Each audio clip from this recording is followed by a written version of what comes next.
hoja ambazo zimejitokeza kama ambavyo nilitangulia kusema, Mheshimiwa Spika, hoja ya kwanza kubwa na muhimu ilikuwa ni haja ya kuimarisha mapato ya ndani ya serikali. Takriban kila mheshimiwa mbunge aliyesimama alizungumzia hoja hii. Kuna waliosifu mabadiliko makubwa ambayo yamejitokeza katika utendaji wa taasisi yetu ukusanyaji wa mapato, mamlaka ya mapato TRA, na kwa hili nami niungane na waheshimiwa wabunge kuipongeza sana TRA kwa kazi kubwa na kizalendo inaendelea kufanya kwa taifa letu. Lakini pia kumebainishwa baadhi ya maeneo ambayo bado tuna fursa ya kuimarisha kwenye usimamizi wetu wa mapato, na kwa hili Mheshimiwa Spika, tunaungana na waheshimiwa wabunge na kwamba tunayachukua, tutakwenda kuyafanyia kazi maeneo yote ambayo yamezungumzwa ya kiutawala, ya kimfumo, ya kisheria, upande wa tehama na usimamizi na ukusanyaji kazi wa utu kwa upande wa TRA. Eneo la pili, Mheshimiwa Spika, ambalo limejitokeza sana katika michango hii ilikuwa ni ushauri wa waheshimiwa wabunge na ushauri wa kiti chako Mheshimiwa Spika kwenye haja na umuhimu wa haraka wa serikali kupunguza matumizi yake, hasa matumizi yasiyo ya lazima.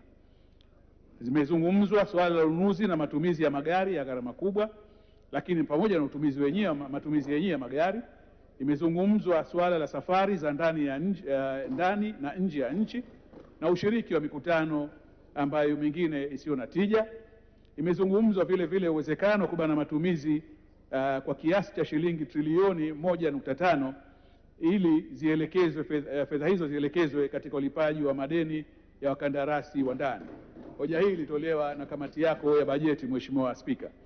Kimsingi serikali inakubaliana na maoni ya waheshimiwa wabunge ambao pia lazima tukiri yanaendana pia na maelekezo ya Mheshimiwa Rais ambayo alishayatoa kwenye haja ya kuimarisha nidhamu ya fedha serikalini, lakini hasa kwenye kudhibiti matumizi ya serikali na kuhakikisha kwamba matumizi yote yanapelekea kuongeza ufanisi na kuharakisha maendeleo yetu. Hoja hii vile vile serikali imekuwa ikichukua hatua mbalimbali za kudhibiti matumizi, lakini bado vile vile tunakiri kwamba ipo fursa kubwa ya kuongeza udhibiti zaidi na kuimarisha usimamizi wetu. Mheshimiwa Spika, kudhibiti matumizi ni sehemu muhimu ya fiscal discipline, nidhamu ya fedha, ambayo ilielezwa katika hotuba ambayo niliwasilisha tarehe 11 mwezi huu. Serikali, Mheshimiwa Spika, inaendelea kutekeleza miongozo ya usimamizi wa fedha za umma, kusimamia manunuzi ya umma, kuimarisha matumizi ya tehama ili kuongeza ufanisi katika utendaji wa serikali, kudhibiti zaidi matumizi kupitia safari za nje na ndani, na kupunguza semina, warsha na makongamano yasiyo na tija. Na vile vile tunaahidi kama ambavyo ilielekezwa na kamati ya bajeti kwenda kupitia tena bajeti ya serikali na kuhakiki maeneo yote ili tuweze kujiridhisha kama kuna fedha ambazo tunaweza kuziokoa miongoni mwa zile trilioni 1.5 zilizotajwa ili tuweze kuzielekeza katika matumizi mengine ambayo yatakuwa na tija zaidi. Eneo la tatu, Mheshimiwa Spika, ambalo lilijitokeza katika mjadala huu, eneo kubwa la tatu ambalo lilijitokeza na takriban sio tu kwenye mjadala wa bajeti ya serikali, lakini kwenye bajeti za wizara zote ambazo zimepita tokea kuwasilishwa kwanza kikao hiki cha tatu cha bunge la 13. Hili ni eneo la haja ya serikali kulipa madeni yote ya wakandarasi na wazabuni.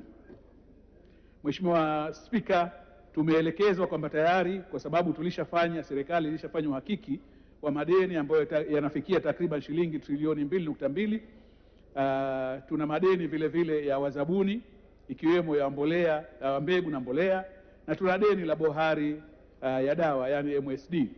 Kwa hiyo bunge katika eneo hili lilikuwa na maoni na ushauri mbalimbali na sisi kama upande wa serikali tumepokea. Mheshimiwa, serikali nikiri kwamba haipendi kubaki na deni na imekuwa ikichukua hatua mbalimbali kwa kadiri hali inavyoruhusu. Na kwa mwaka huu ambao tunamalizia wa fedha wa 2025/26, serikali ilitenga shilingi bilioni 700 kuweza kulipa madeni ya wakandarasi na wazabuni.